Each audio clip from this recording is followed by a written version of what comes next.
I don't know where to start because I have so much to say. The new trailer for the live-action adaptation of Disney's The Little Mermaid has dropped, and I really don't intend on feeding into the negativity surrounding this film, and I am rooting for it to succeed, but I need to speak my truth. I'm sorry, I guess before we get into anything negative, I just want to say right off the bat that ever since her casting announcement, I have firmly believed with great confidence that Halle Bailey is the perfect choice for Ariel. She embodies that character to the extreme. She exudes so much Ariel energy, and her singing voice speaks for itself. Nobody could give what she is giving in that role, period. But since Halle Bailey doesn't have the exact same shade of skin as the animated version, I unfortunately expected there to be plenty of people who were unable to look past the shade of her skin to see all of the qualities that make her so perfect for the role. Which is just insane to me because she is legitimately more qualified for the role than anyone has been in any other Disney live-action film. Just because Emma Watson is a white feminist with brown hair and a fondness for reading doesn't mean she was a good fit for bringing the character of Belle to life. She has none of the character's charisma or spirit, she's not a singer, she had to be heavily auto-tuned, and she is very British. But Halle checks every box required for the role of Ariel and goes even beyond that. And what a shame it would be to not cast her in the role just because she doesn't have the exact same skin as the cartoon characters, when nobody cared when other Disney live-action characters weren't the same as their animated counterparts. Did anyone give a damn that Cinderella had brown eyes instead of blue? Or that her dress was a completely different shade? Or that her entire look was different? Anyway, the casting of Halle Bailey is so blatantly perfect to me, but we unfortunately live in a world where people are so hyperfixated on race, particularly when it comes to black people, that people see a person of color where they didn't expect to and go ballistic. So I definitely knew there'd be controversy, but I've been hoping that Disney would support their casting decision to the fullest and do justice for Halle Bailey by making her so undeniably Ariel in her appearance that when people see her and hear her, it'd be difficult for anyone to claim that she's unfit for the role. I want Disney to do everything in their power to prove to as many people as possible that she is the best choice, which may sound like I want them to pander to the haters and try to please the ignorant crowd, but that's not the case. I just think Halle Bailey should be given all the tools she needs to shine and be universally celebrated. She deserves to have as little negativity and polarization as possible. We should want people to be on her side, and though some people will never budge because racism, I think it's important to show people that casting a person of color in a traditionally white role doesn't have to be the major change they think it is. And race bending isn't always a case of forced virtue signaling that drastically alters a character's DNA. Point is, Halle is gonna shine no matter what because she is just so perfect for the role, but I don't think she should be doing all the work by herself, and unfortunately, it seems as if she is. She's unfortunately carrying this trailer on her back, and I honestly think the creative teams are kind of doing her dirty a little bit. But mostly director Rob Marshall, who does deserve credit for casting her in the first place, but is not fully delivering on the power of the vision of her as Ariel. I'll say I do really love that her hair is different textures and incorporates the locks with natural strands, and I definitely prefer a natural ginger color over the bright cherry red color of the animated character. But the color is so washed out and muted that it looks brown, which definitely has given people a reason to feed into the negativity. And honestly, it's bothering me quite a bit and making my eye twitch because the red hair is Ariel's most iconic trait and they're so close to excellence, and I just want to sneak into the editing room and amp up the vibrancy of the hair because the light copper color with the blonde strands mixed in it is wonderful and suits Halle so well, but it is so lifeless and muddy in its saturation of that color that it doesn't bring out her features as gloriously as it could, and she doesn't look as distinctively Ariel as she could. And all they need to do is adjust the vibrancy and it would look stunning. But they're not going to do it, and that's really getting under my skin because it's just giving people another reason to point at her and say that's not Ariel, when we need as little fuel to that fire as possible. Ariel's red hair is a very specific visual element unique to that character, and its absence makes the character less identifiable, which in turn leads to more criticism that Halle Bailey doesn't deserve. Other than the poor choice of muted hair, I don't really have any major gripes with Ariel's design, but I do have nitpicks. The idea of her top being made of scales is fine, it's a decent concept, if a little bland in execution. At the end of the day, I would definitely prefer the iconic seashell top, but I'd add more embellishments to it and lengthen it as well so it wouldn't be so simple. And I do think her tail is absolutely perfect and stunning, and the iridescent shimmer to it is beautiful, even if it would have been complemented more with vibrant hair. Okay, now that I've gotten my Ariel issues out of the way, I'm just gonna go through the trailer and break down why I am so underwhelmed, and I've been looking forward to this film for years as well. Okay, so first we see the shipwreck, and while plenty of people are complaining that it's too dark and colorless, that's not my problem with it.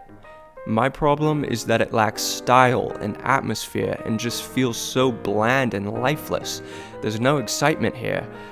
I hate to compare it to the animated movie because obviously you can get away with doing stuff in animation that you simply can't in live action, and it's not fair, but that's no excuse to drain the life out of it.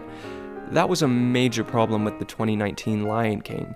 It was basically exactly the same as the animated film, but all of the wonder and life and artistry was sucked out of it. The live action film ironically had less life in it than the animated film. And I'm not saying to make everything look bright and colorful and cartoony, but definitely don't make it look so bland. Africa is so picturesque and stunning in real life, yet the 2019 Lion King wanted to make it look as drab as possible. Even if they wanted to make the tone more moody and gritty, then do it in a painterly way, not in a lifeless, stale way.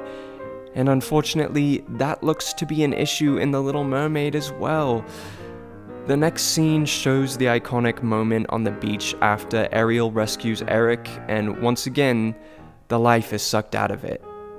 No atmosphere, no mood, no style, just what we've seen before, but with a lot less visual beauty. And honestly, one of the reasons I've been so excited to see a live-action adaptation of The Little Mermaid is because I do think the iconography of the animated film can be used as a jumping-off point to create something truly spectacular and epic and grand and sweeping and magical. But this is just underwhelming. There's so much that can be done here with the material, and this is just bland. I think another reason why I had more confidence in this film and am sort of let down by the results is because the filmmakers had so much time to prep for it and refine their vision, as filming got delayed by over a year due to the pandemic. But perhaps the filmmakers just don't have the visionary sensibilities required for this type of film. Director Rob Marshall is quite hit and miss for me, and even his hits have a lot of iffy creative choices. Okay, then we have Ariel and King Triton in the Trove, which I don't have too much to say about other than I don't really love how they filmed Halle here. It's an awkward shot, her makeup could have been a lot better, and maybe none of that would have mattered if her hair popped, but it doesn't. So next, some more lifeless shots. I actually do like this shot, but how spectacular would it be if her hair was more vibrant? Okay, now with the Ursula stuff, I'm relieved that Melissa McCarthy doesn't seem to be doing her usual comedic shtick and is actually emulating the animated character.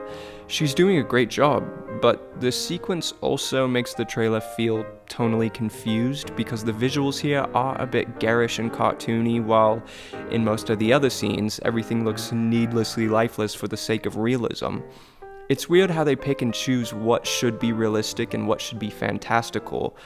So far, it's not a seamless balance, and the bad visual effects don't help at all. Okay, here we get the iconic shot of Ariel flipping her hair as she reaches the surface, and once again, I hate to compare to the animated film, but there is just so much more artistry and mood and personality in the animated shot, while the live action doesn't play into its own potential strengths of portraying a fantasy in a photorealistic world, and just settles for being a lesser version of the animated one, which I wasn't expecting. I had faith that they had learned from The Lion King. Okay, so then we get our first looks at Scuttle and Sebastian. And I hear a lot of people complaining about how they look, particularly Sebastian, but come on, how did you expect them to look? How would you have made them look? It would be quite the challenge to bring a talking crab into a photorealistic world, and actually I think they did a great job of not making him look creepy.